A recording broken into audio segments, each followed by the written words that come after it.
Hello, finally. I can start playing the game normally now. Now, the last previous video I made, I realized that the volume was not completely stabilized. It was sort of like overtaking my voice on the recording.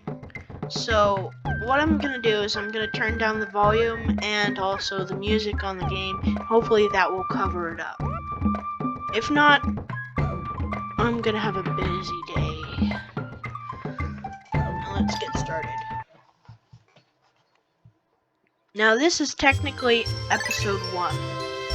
The previous playthrough for this one, right here, I have already started and did the tutorial. And I don't think the tutorial to you guys is very exciting, so I didn't delete the game. So now to balance the audio. Since volume tends to go up and down depending on where you at the game, so I'm just gonna put it at 3 and 3, and I'll go back and look up. Alright, so day 2. Day 2 is pretty straightforward. It's the introduction to normal gameplay, and yet it's still continuing the tutorial. But since the tutorial day is over, I could really get things done now.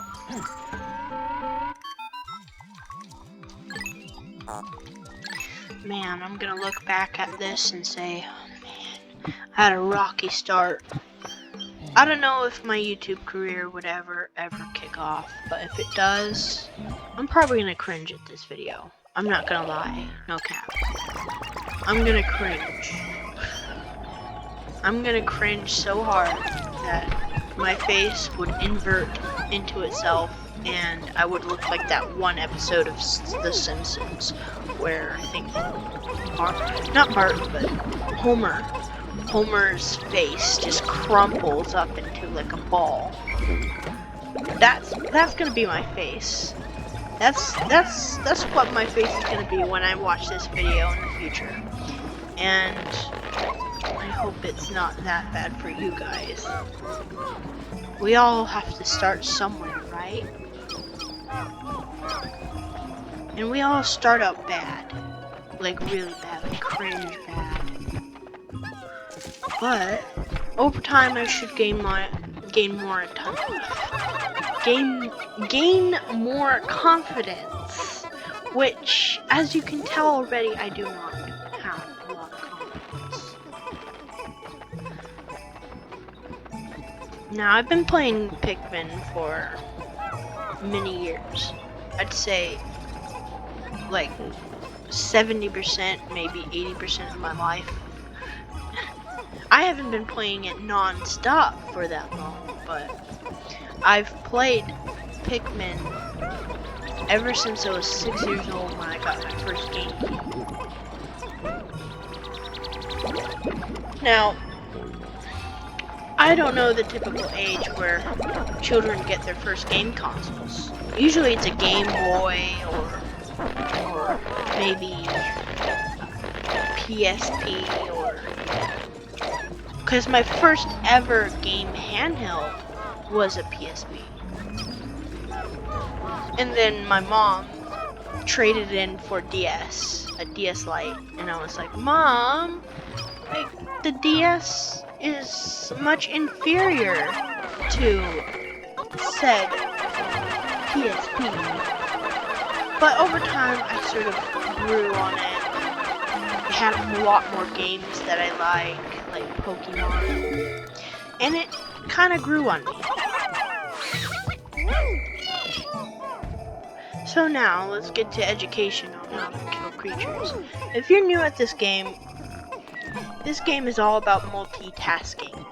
It's all about doing one thing and then another at the same time. You know what that means. You know what multitasking is, but Pikmin is all about efficiency and time management. I've learned, especially in Pikmin 1, that time can certainly fly much faster than you can realize. And I'm so awkward. Please kill me. Why? So anyways, one of my favorite creatures to kill is the classic Bulbarb. Now there's many kinds of Bulbarbs in this game. There is your typical red Bulbarb, your hairy Bulbarb, which I think is just a tech demo in a form of creature, because why have a hairy one in particular? Like, what's the point of that? And then you have orange Bulbarbs. Orange Bulbarbs are extremely annoying and very tricky to fight. Usually, if I had a scale from 1 to 10 on the threat level of an orange Bulbarb, it's gonna be an 8, a good 8. Because orange Bulbarbs, unlike other Bulbarbs, good grief, orange Bulbarbs wake up, and you do not have to even touch it for it to wake up. Like, if you come within a certain radius, it'll wake up and essentially ambush you. So a red Bulbarb, from 1 to 10, the threat level is about 4. It is very predictable. The creature is always asleep, and the best way of approach in Pikmin 1 and Pikmin 2 is to approach from behind. Now, if you have a Pikmin squad of a decent amount, like 50 plus, you can easily swarm the creature, but I'm gonna play it safe and throw the Pikmin onto the creature.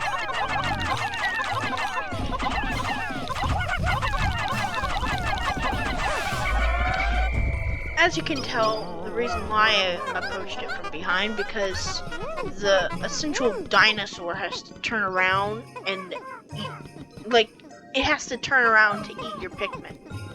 So that gives you time to drain its health before it can even bite down on your Pikmin. Now, I've heard this really fun mod of Pikmin called Pikmin Kaizo. I'm not sure where to get its file without getting billions of malware. But I saw a trailer of it by a creator, and there's like one of those man-at-legs in, like, out in the open. Like, not in a cave, but in the open, where your onions are and your ship is, and it's really crazy. And then you have these bomb droppers. I forgot what their names are, but I call them bomb droppers, and they're just really weird. They're like dirigibles. They have like balloons, but anyways, man-at-legs threat level from 1 to 10 is a big 10. It has a gun, it is armored, and it is fast. It is neck-breaking fast. So, to encounter a man-at-legs out in the open in the overworld is just absolutely crazy, and it sounds like a really fun time. And by fun time, I mean scrambling to save your Pikmin and by shoving them into the onion before it's too late. That kind of fun. Oh, such fun. So yeah, Pikmin Kaizo doesn't look that bad. I'd like to play it if I could find the file for it, but I just don't want to get malware, so I didn't get it. But I think the creator has a link, so if I ever get it, I'll let you guys know. Now this This game here is the European version, so it's got differences. And I decided to play the European version because why not? I have Dolphin Emulator, so why not? And also, I'm curious, what are the differences between Pikmin Europe Edition and American Edition? I know there's many differences in the Japanese version, but I cannot for the life of me find the Japanese version of Pikmin. So I guess I'm just stuck doing this. I've heard that there's a glitch in the Japanese version where if you're in the Piclopedia and Volatile Dweeble explodes, I think it causes it to crash. But why did they put it in there when they knew that it's gonna crash? Or is it just an overlooked bug? But volatile beetle, or not beetle, but volatile dweeble, that is a good 9. 9 and not 10 because it's avoidable. You can literally scout out the area to see if there's any volatile beetles. Good grief. Volatile dweebles first before you send out your squad, which is usually what I do.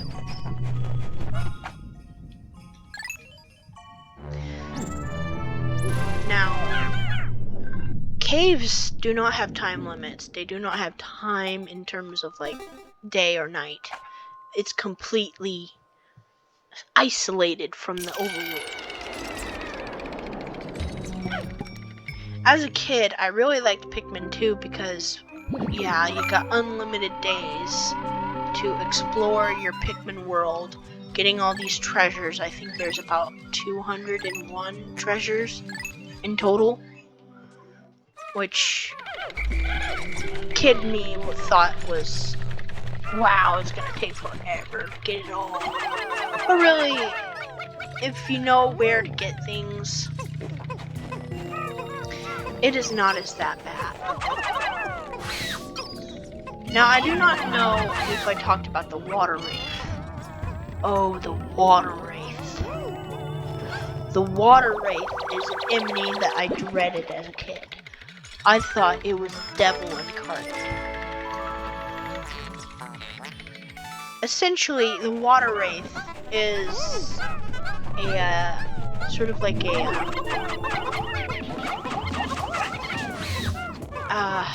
it called? It's a gimmick cave. That's what I was saying. That's what I meant. A gimmick. There's a gimmicky cave called Submerged Castle, and it's a cave underwater. So the only way to get to it is using blue Pikmin. Now, the water wraith is invincible. Only exception is purple Pikmin. And when you go out into a cave that is underwater, you can't bring purple Pikmin or anything else with you. So you're stuck running in terror from this thing that called itself a water wraith.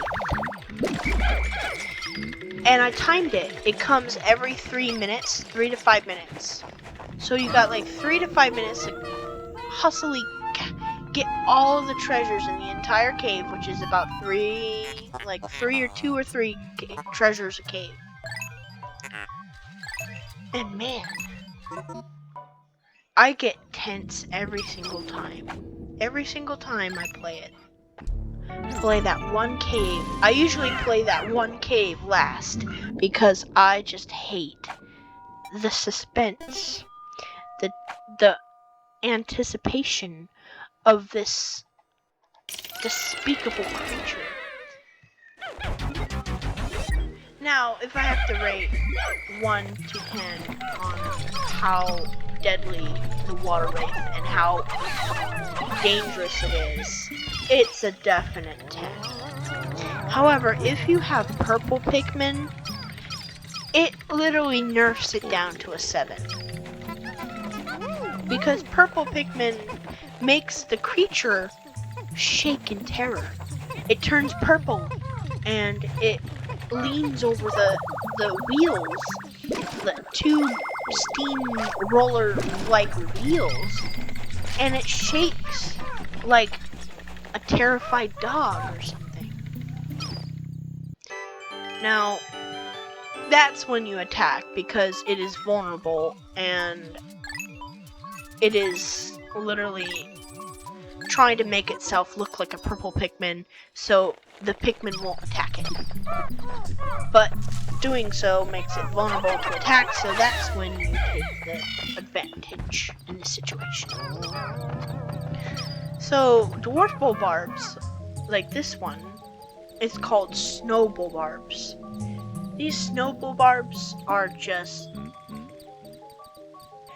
fine if there's one or two, but if there's numbers like this, the best way to take care of it is to kill them all at once, or throw Pikmin onto its back to kill it instantly. You might lose a few Pikmin, but if you kill them fast, they won't have a chance to kill your Pikmin, or eat them, or whatever snowballs like to do. As a kid, I used to call bulbarbs bulbs. Why? I don't know. Why you ask me? You know how kids like to make nicknames for things. So yeah, this is how you make purple Pikmin. By sacrificing your current Pikmin to make new Pikmin. Now each flower makes only 5 Pikmin, but if you cheese the system, which what I'm about to do, you can have up to 20 purple Pikmin. Now how I'm gonna cheese it? Well, the flower stop growing or be replaced after you receive the part or the treasure in the hole. I used to call it a hole. I didn't call it caves. I used to call it hole, and now I'm reverting back to that. I'm reverting back to my old reverberations of when I was young and playing this game. So you might be shocked that I'm heading up to this geyser without getting the part that I saw earlier. Now this is what I was talking about. I hope you don't hear me swallow or that is just really disturbing. But what I'm about to do now is that when I exit the cave without getting the part, I used to call them parts too. There's a Pikmin one. I leave the cave, and when I come back, the flowers would have regenerated. Now, if you got the part, you wouldn't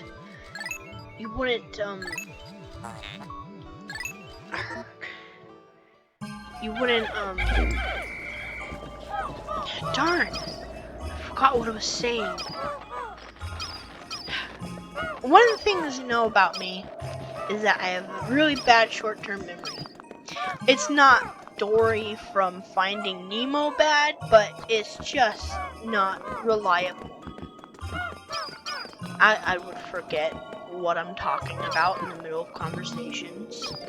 I'd have difficulty, I would have long pauses between words. So please bear with me. Just take a grizzly bear and just bear with me. I forget names all the time, and it's not debilitating, it's not crippling, but it's awfully annoying. And I forget creatures' names all the time. like just a few video practices ago, I forgot what a man-at lake was.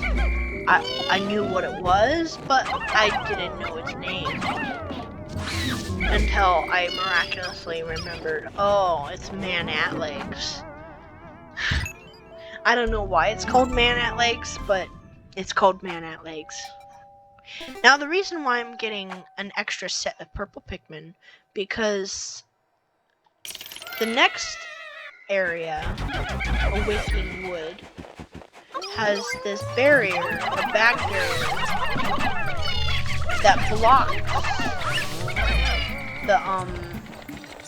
the way to another whole cave that you get white Pikmin from. So if I break down that, I can literally get through the caves faster in one day, so I can get the other half of this globe, which you find on Awakening Wood. But the only way to get to it is through a poison wall, which poison walls need poison Pikmin to get through.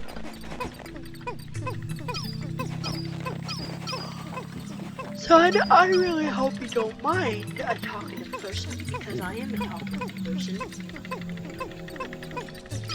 And I've played this game so many times, so it might be boring if I didn't talk. But I really hope you enjoy my content.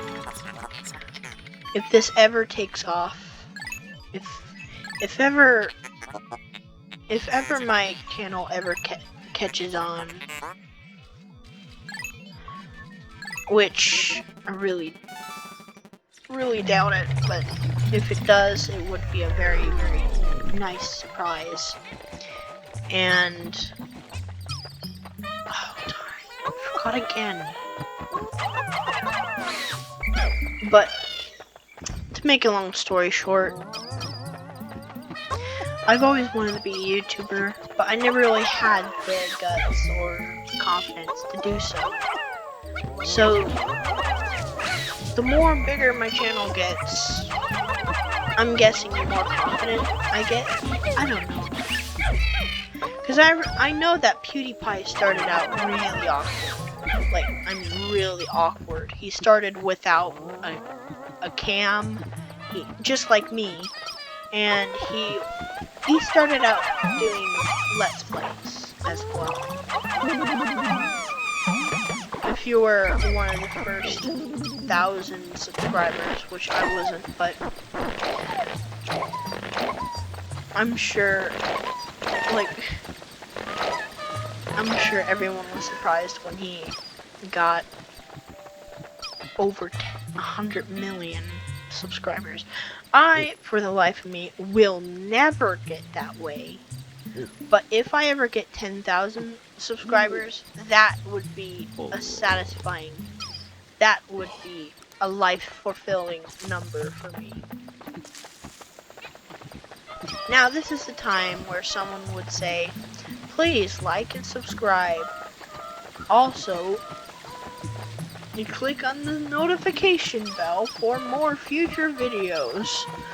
Now, first, I'm not that kind of YouTuber. I find it annoying. But the reason why people do it is that in order to get on the map or get the attention of the algorithm, you must, I mean must, have the viewers like and subscribe, or else the algorithm might say, oh, this video here doesn't have any likes or subscribes, so something must be wrong with it. So it puts it in the back of the deck, if you know what I mean. To the point where it'll take forever, or someone will have to literally physically look up the video to look it up, to watch it. Click on the video, or even look at the channel to even know that it even exists. Now I want to be at least placed on the map. Like if I was a town, I would be a village. Not even that, a settlement. I would be a colony. a tiny colony that has like, I don't know, 50 people. That was a terrible example, but you know what I'm trying to say. I want to be placed on the map so YouTube would consider sharing this video to other people who have similar likes and similar dislikes. But yeah. So the reason why I got, oh right, I already talked about that, but I just want to end the video. Thank you so much for watching this video and enduring my cringy speeches and very long dialogues and doing nothing because I'm talking. I really appreciate you taking the time out of your day to watch this video. And I hope you have a really nice day. I honestly hope that. And if it is going south, there's always a valley before a hill, I guess. A valley before a mountain. And before you roll your eyes, I know that was cheesy. That was really cheesy for me to say, but honestly, that's what I believe. I believe there's always a hardship before a good time. So, I hope y'all have a great day and have a splendid weekend or weekday or whatever day it is. This could be 200 freaking years in the future. I hope you have a good day. And I hope those invaders don't take over the earth or something. Or whatever happens 200 years from now.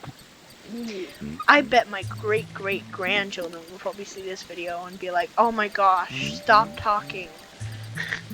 So, thank you for watching the video. And on part 2, I will get to the Waking Wood and show you how Purple Pikmin can be a really game-breaking asset to your team. So, y'all have a good day, and Machine Gun Sally out.